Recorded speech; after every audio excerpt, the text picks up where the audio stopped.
It's important to grasp that we have two futures ahead of us. They are, things get much better, we address climate change, we ensure that automation doesn't lead to rising inequality, or things get much worse. We have runaway climate change, where the global south is locked out from development. What if we could feed a world of 10 billion people, not just the bare minimum, but champagne, lobster, and Kobe steak? What if we could not just house everybody, but house them in luxury? Ensure lifelong education, free public transport, and the means for each person to live precisely the life they want to live. This is not science fiction. Those technologies are already here. Whether it's synthetic biology and healthcare, cellular agriculture and meat without animals, or AI, automation and machine learning, and reducing the amount we need to work. But technologies alone won't do it. We also need politics. Otherwise, these magnificent technologies, a result of our species' astounding ingenuity, will merely reproduce existing social inequality. In 2015, we saw the first self-landing rocket. 3 months earlier, Alan Kurdi, a Kurdish refugee from Syrian Kurdistan,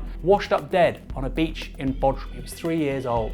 So the idea that you can have a world of unimaginable technology and also equally unimaginable suffering is already here, which is why I wrote the book, because we now need a political manifesto for a different kind of utopia, because the old ones no longer make sense. No individual or organisation can achieve goals without imagination, whether it's civil rights, universal suffrage, the 8-hour day, the weekend, modern democracy. These were once upon a time all unthinkable, impossible, and yet we did it. And that search for meaning is fundamental to humanity. And if the left doesn't provide it, the right will. And the centre most certainly won't, because they're still fixated with this idea of capitalist realism. The idea that it's easier to imagine the end of the world than it is the end of capitalism. 200,000 years, and yet this system, which has only been around for 200, apparently defines who we are.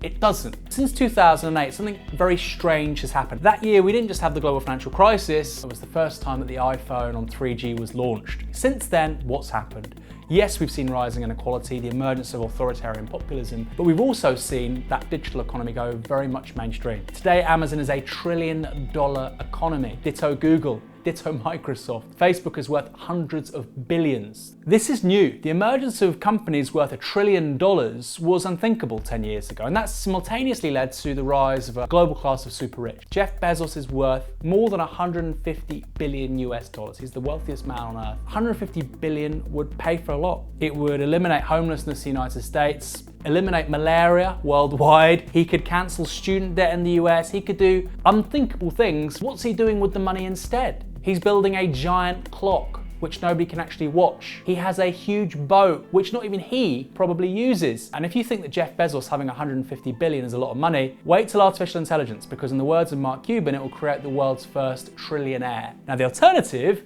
is we create a world of less work and enjoy far higher living standards than we presently have. The most radical technologies around will only reproduce existing social relations, namely capitalism, unless they're accompanied by something else. In Britain, for instance, the Bank of England thinks 40% of jobs could be lost as a result of automation. You need a political response to that technology. Similarly, with synthetic biology and healthcare, 2003, we mapped the first human genome. It cost several $1 billion. Today, you can sequence your genome for around $100. In 10 to 15 years' time, sequencing your genome may cost the same price as a Mars bar. It means that we could probably eliminate thousands of single-cell conditions. Unless we have a politics which addresses it, these will be patented. They'll be treated exactly the same as pharmaceutical drugs. And that's why politics matters. So modern agriculture is one of the primary things driving climate change. We use more fresh water for meat than we do for ourselves. If we can transition to cellular agriculture, meat without animals, milk without cows, the technology is already here, then we could feed a world of 10 billion, not just the bare essentials, but the most delicious meat imaginable. And we could do so using 90% less land, 90% less labor, 90% less water, and creating 90% less greenhouse gas emissions. But that can only happen if we change the operating system of human society. You can only access housing or food or medicine or education under market capitalism if somebody somewhere makes a profit. And if they don't, you don't get those things. Given the opportunities ahead, given the technologies at our disposal, and given the challenges also confronting us, that looks to me as increasingly absurd. These profound problems, homelessness, food banks, are socially manufactured. They're contingent on capitalism. The rights of access, of who gets what, is a political choice rather than one of social necessity. How do we get there? What do we need to do to move from the present day to a future which is much better? It's about socialising finance to ensure that resources get allocated to socially useful things rather than the casino economy of modern 21st century banking. It's about creating universal basic services where everybody can access universal and free housing, transport, education, healthcare and information. These could be extracted from commodity circulation. They wouldn't be subject to the logic of profit because they're human rights. If we do that, and quickly, we can address all the major challenges of the next several decades, and at the same time, we can create a far more just and prosperous society than the one we already live in. What these guys are doing at Double Down News is phenomenal.